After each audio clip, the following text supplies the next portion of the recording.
hour malapit sa gitna at pagbugso namang umaabot sa 115 kilometers per hour habang kumikilos ito ng west-northwest sa bilis na 10 kilometers per hour.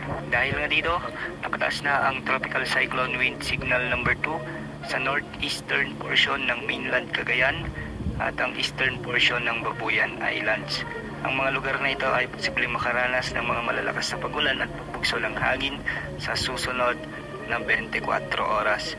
Samantala, signal number 1 naman ang itinaas sa bahagi ng Batanes, ang nalalabing bahagi ng Cagayan, ang nalalabing bahagi ng Babuyan Islands, sa may Isabela, Apayao, Abra, Kalinga, ang eastern at central portions ng Mountain Province, ang eastern portion ng Ifugao, Ilocos Norte, ang northern portion ng Ilocos Sur at ang northern portion ng Aurora. Ang mga lugar ding ito ay inaasahang makakaranas na ng mga pagulan at pagbugso ng hangin sa susunod na 36 na oras. At dahil nga sa bagyang paglakas at paglapit sa silangang bahagi ng northern Luzon ni Bagyong Julian, ngayong araw ay makikita sa ating satellite animations ang mabagyong panahon o malalakas na pagulan at pagbugso ng hangin sa bahagi ng Batanes at Babuyan Islands.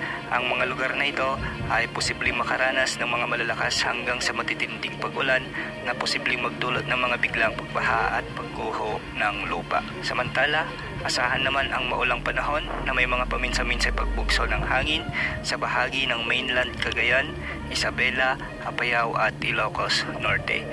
Dulot pa rin ito ni Severe Tropical Storm Julian at hindi rin inaalis ang posibilidad ng mga biglang pagbaha at pagguho ng lupa, lalo na kung may mga katamtaman at malalakas na pag-ulan.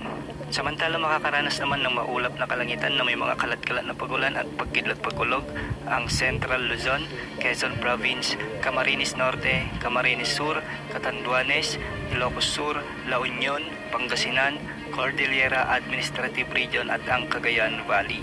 Ang mga lugar na ito ay makakaranas ng mga pag-ulang dulot pa rin ni Severe Tropical Julian na hindi rin inaalis ang posibilidad ang mga biglang pagbaha at pagbuho ng lupa, lalo na kung may mga minsan ay malalakas na pagbuhos ng ulan. Samantala, sa Metro Manila at nalalabing bahagi ng Luzon, asahan naman ang bagyang maulap hanggang sa maulap na kalangitan na may mga isolated rain showers and thunderstorms.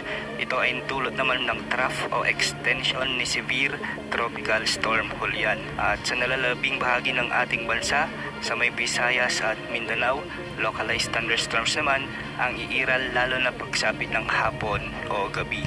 Samantala, ngayong araw ay may nakataas na gale warning sa seaboards ng northern at extreme northern Luzon. Ang mga mangingisda at mga may maliliit na sasakyang pandagat ay pinapayuhang hindi muna pumalaot dahil napakadelikado ng mga pag-alon sa mga karagatang ito. Ayon sa forecast track na inilabas ng Pag-asa, hindi rin inaalis ang posibilidad na ito ay maglandfall o tumama sa kalupaan ng Batanes o Babuyan Islands sa mga susunod na araw. Hindi rin inaalis ang posibilidad na magkaroon nito ng rapid intensification at maabot ang super typhoon category. At para naman sa rainfall outlook na posibleng idulot ni Bagyong Julian, ngayong araw ay makakaranas ng heavy to intense rains o katumbas ng 100 to 200 mm na pag-ulan sa bahagi ng Batanes at Babuyan Islands. Hindi rin inaalis ang posibilidad ng mga biglang pagbaha at pagguho ng lupa. Ngayong araw din makakaranas ng katamtaman hanggang sa malalakas na pag-ulan o katumbas ng 50 to 100 mm na pag-ulan sa may mainland Cagayan, Ilocos Norte, Ilocos Sur, Abra at Apayao. Manatiling umantabay para sa mga susunod na updates ukol kay Bagyong Julian. Yan ang update sa lagay ng panahon. Ito pong weather update ng bayan. Maasahan anumang panahon.